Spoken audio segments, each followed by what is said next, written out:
João Menezes tem 34 anos, é presidente da TES, uma associação para o desenvolvimento para a promoção da inovação social.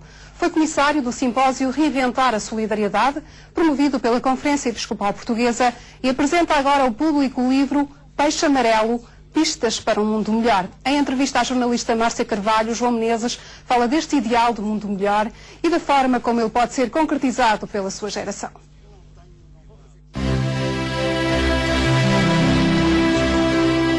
Este livro tem este subtítulo do Pistas para um Mundo Melhor. Quem o vê pode ter a expectativa de encontrar aqui soluções para chegar a esse mundo melhor. É isso que encontra? De soluções é uma palavra muito forte.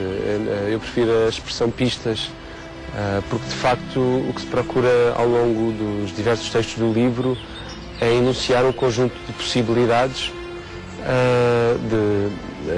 de evolução, se quiser, económica, social, etc., e que ambiental e que no seu conjunto ou em parte poderiam de facto tornar o mundo um bocadinho melhor.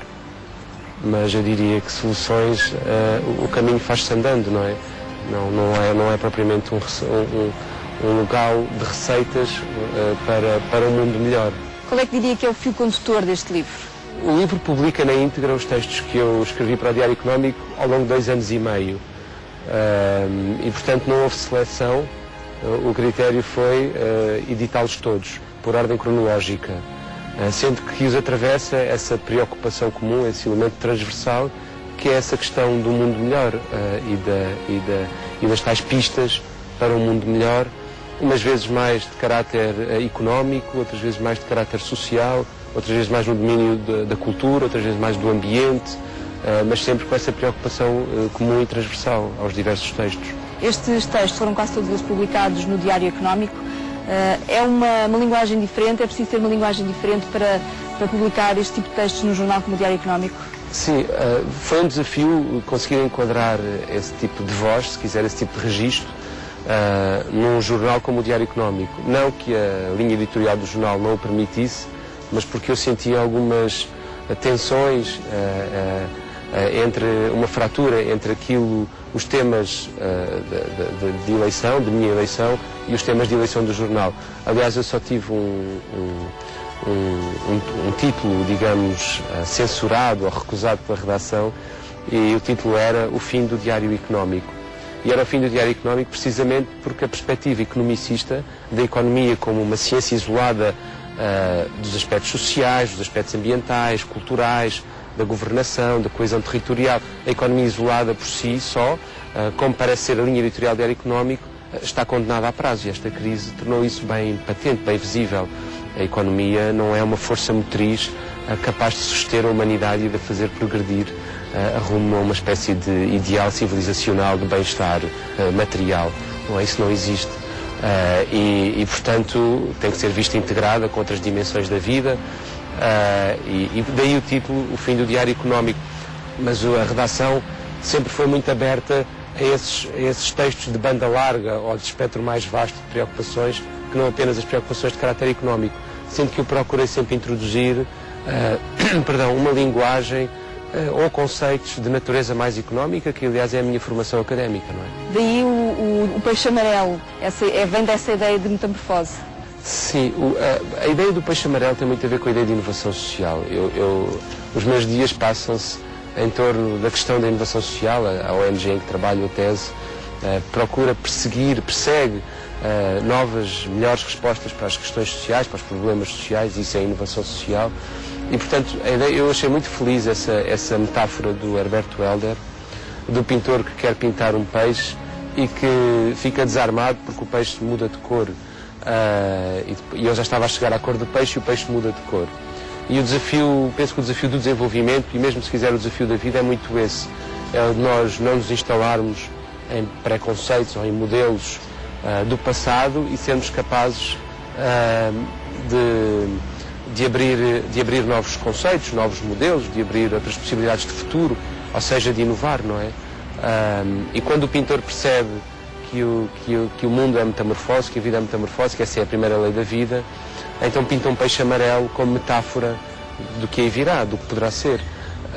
E esse é muito o sentido da inovação social, e é muito o sentido do mundo melhor, é nós continuamente procurarmos novas formas de organização social, de produção de riqueza, de relação com o espaço natural em volta. A Maria Velho da Costa, no último romance, abre o romance com uma citação que diz: o nosso mundo é íngreme, como tal está cheio de criaturas íngremes. Nosso mister é achatá-lo. E esse exercício de achatar uma coisa que é íngreme, que está cheia ainda de bolsas de exclusão social, de pobreza, de insustentabilidades ambientais, de incompreensões culturais, da diversidade cultural, essas arestas ou esses aspectos íngremes do mundo e da sociedade encontram na abertura à mudança a possibilidade de serem achatadas ou a possibilidade de serem limadas. De outra forma, se nós não tivermos essa abertura, não seremos capazes de corrigir essas inclinações. Acredita que então que esta é a geração capaz de ter essa abertura? Eu penso que sim. Eu tenho muita esperança nesta geração. Penso que esta geração está muito desligada de certos temas que a geração anterior era muito sensível, como temas de caráter mais político, se quiser, no sentido estrito da palavra. Penso que esta geração tem uma enorme dispersão, porque é sujeita a uma enorme quantidade, uma profusão enorme de estímulos, de entretenimento e de dispersão, enfim. Mas também penso que é uma geração com uma cidadania mais global e mais efetiva, se quiser, mais preocupada em resultados práticos e menos em construções ideológicas ou em construções conceptuais, se quiser. E por isso tenho muita esperança que esta geração seja a primeira geração solidária a uma escala global, genuinamente solidária. Fala de uma geração mais consciente da sua cidadania? Sim, até porque nós estamos condenados a ser a geração que se confronta com a possibilidade, se quiser, do fim do mundo, decorrente das alterações climáticas, decorrente das tensões nucleares, ou do armamento desenfreado, decorrente de uma série de embates ou de choques ou de fraturas, se quiser, sociais, ambientais, culturais, civilizacionais. Eu penso que é a primeira geração que se confronta com a possibilidade do fim não como uma construção ficcional, mas como uma possibilidade a um prazo relativamente curto.